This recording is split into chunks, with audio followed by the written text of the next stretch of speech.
Well, good evening, Facebook. It's been a minute. Hopefully, I can even upload this because the neighbors, they have like an extended interference thing where they can connect to any device that's close by. I forgot the name for it, but yeah, and it's heavy because they keep grabbing it. That's all I hear every time they move it. And then they up the amplitude on it because I've been using my nice little aluminum. I have like 3 sheets and I had the phone in it, and then it was going good for a while, and then moved it closer and then upped the amplitude. So I have a horrible headache because they keep effing with me. It's really, I haven't got sleep well in over a month now. Anyway, I wanted to talk about targeted individual trauma, as we all go through it, which is ridiculous. And sorry, I took a shower, so my hair is up and I don't care. But basically, I don't remember being abused as a child. Obviously, a lot of it was kept from me. I mean, I was drugged as an adult and abducted and, RAPE'd and assaulted, physically assaulted, to the point like I would wake up and I'd have a black and blue eye, and I'd be like, where did this come from? Like they've done a lot to all of us. And what came to my attention is way when I was younger. So my older sister was born in Georgia. So now it makes sense why Atlanta, Georgia would be a place, or Georgia in an essence would be a place that my father was associated with because he was a Mason. And they probably were doing magic on my mother because at the time I think my mother was chosen for the calling, from Yahweh. Anyway,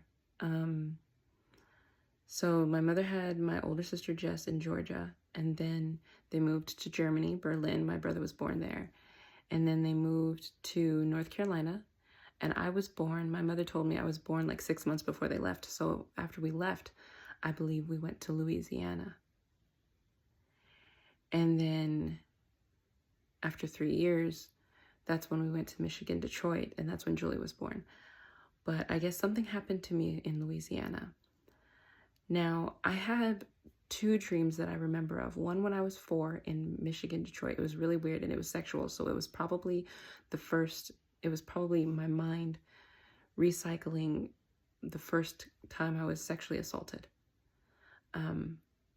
But when I was younger, it came to me later, because I knew we were in Louisiana, but I just never had any, I never had any memories of it. I remember a swamp, very specifically a swamp. Now this was a dream, okay? I remember going with my father to a swamp, and we were on a boat in the swamp, and we saw alligators, and we were fishing. And I don't recall ever being fishing. And so that was kind of the dream. Now, I also know that my half-sister, Alexie, she's 15 years older than me, okay? So when I was born, she was 15. When I was 2, she was 17. Now, I remember my mother telling me, Alexie always pinched. She always pinched us. When my older sister's 9 years younger than Alexie. So when Alexie was 9, Jessica was born. And sorry, my arm is all shaky. So Jess was born, and Jesus, I don't know why I'm so shaky. So anyway, Jess was born, and Alexie, I think, was just jealous because she's another girl, and she's different because Alexie is German. She's just German, German-Romanian, but predominantly German. So she's white. And Jessica she was light-skinned like me.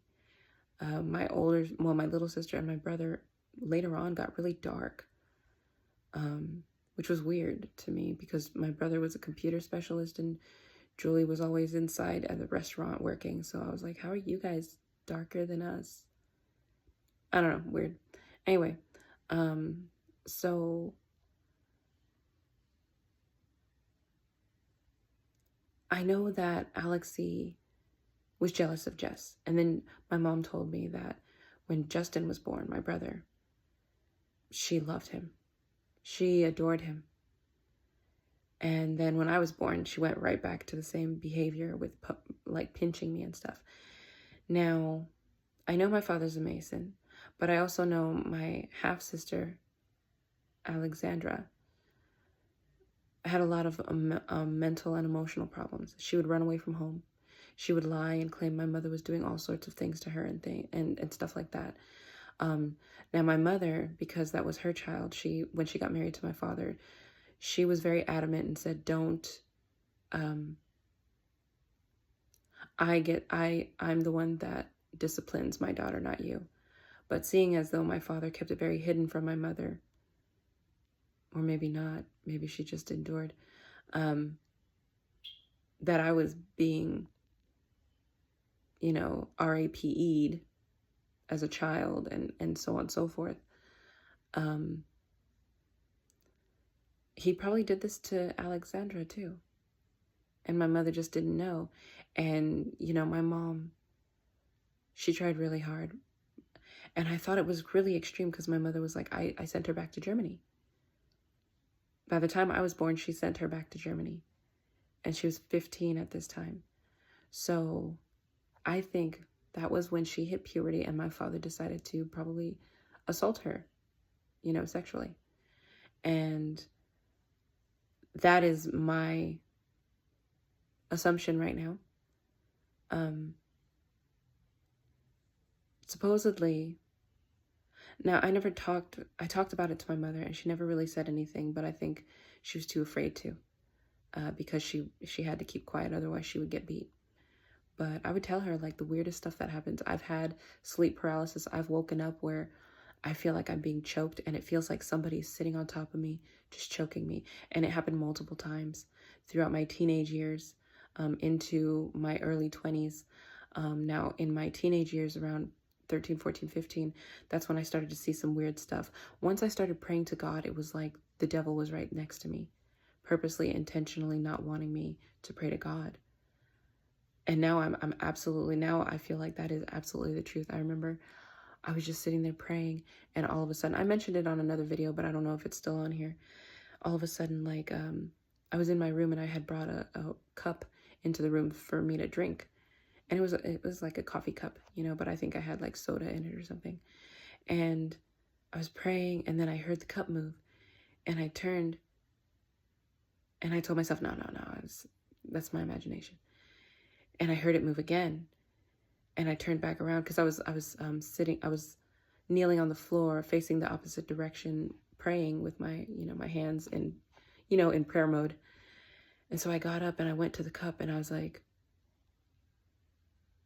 I was just curious because it was my room. There was nobody else. My brother wasn't in his room next door. Like nobody was around. And I was like, no, I'm just hearing things. And then I watched the cup as it fell off the desk and I backed up and I was just in complete terror. And I never told anyone. I told my mother, God, 20, almost 30 years later. Well, not 15 years. Let me say that. Around 15 years later, I told her. Because I was just like, what the, And going back, like I said, I had premonitions. The last premonition I had was when I saw my coworker die, and I knew exactly the time, how she died, like visually how she died, the cause of her death, everything, where it was. And I just asked not to see things like that anymore, and so God took it away. But going back to Louisiana, like I said, I'm a targeted individual, so I do know that I've been targeted. I know that I've been attempted to be suffocated. I've been strangled. I've heard it on audios of some of my RAPs, about how I was strangled and they're like trying to talk to me through it, how I was whipped, screaming because glass was thrown at me. I've heard a lot of what has happened to me. I think that there's a potential, because my father couldn't control me, but he never hit me. He beat the crap out of my brother. Anytime something went wrong, it was my brother was always the one, but he really was always the one. But I am under the impression that if it was my dad that supposedly tried to drown me, I don't know. Especially if something happened when I was 2. When I was 2, we were in Louisiana, so I really think that it has a higher potential of it being my half-sister, Alexei, because she was jealous of us. And my mother, to send her off like that, that was very not like my mother, to send her child off.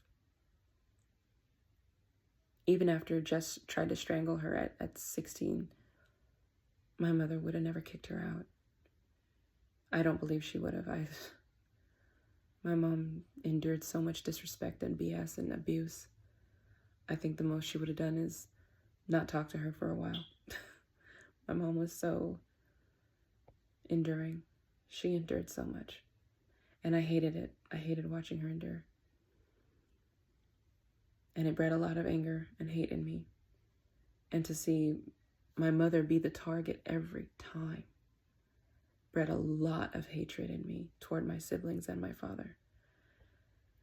But that's what my father wanted. Anyway, I think Alexei would be the one that potentially tried to murder me first, probably the first one. And my father, I don't think I would have upset my father enough for him to have tried to do something like that. My father always was attracted to his daughters. I think always, even since younger. I think it would have been Alexei. And my brother, like I said, he was beat pretty bad.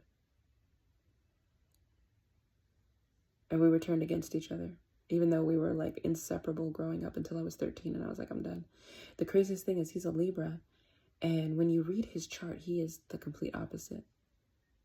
He is the complete opposite of his chart.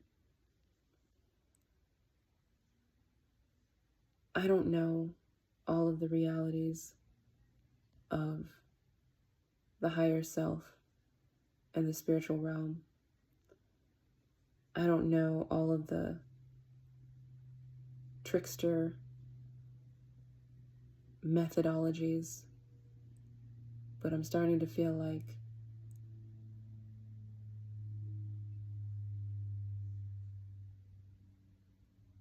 there's something going on in this life on a higher level that I need to learn more about. And for the targeted individuals who understand about spiritual awakening and understand that, you know, the government chose us for a very specific reason. You know, we're not just anybody. We're irreplaceable. And we all have our own fascinating abilities.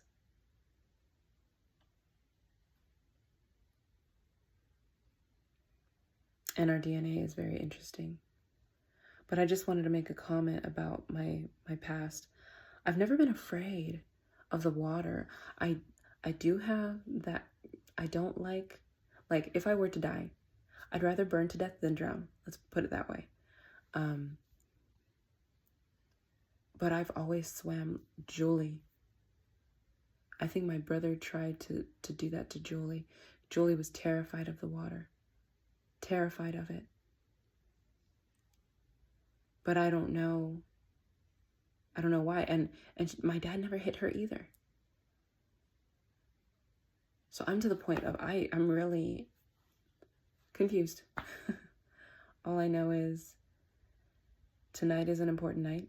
It's October 30th, and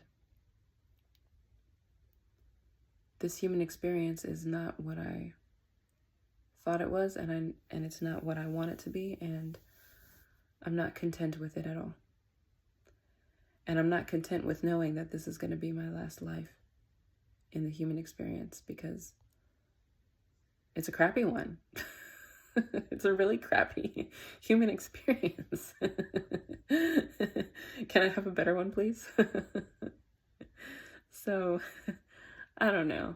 I'm waiting to have the three-dimensional foundation to be able to explore the understanding of this better. I'm really annoyed with being breadcrumbed into understanding things, and also breadcrumbed into emotional responses. I hate the algorithm. I hate the concept of the development of transhumanism the way that it's going right now, which we are inevitably on the brink of, But it is what it is. I guess all we can do is pray to God and pray for me that I'm strong enough to do what I'm out here to do, because it's big. And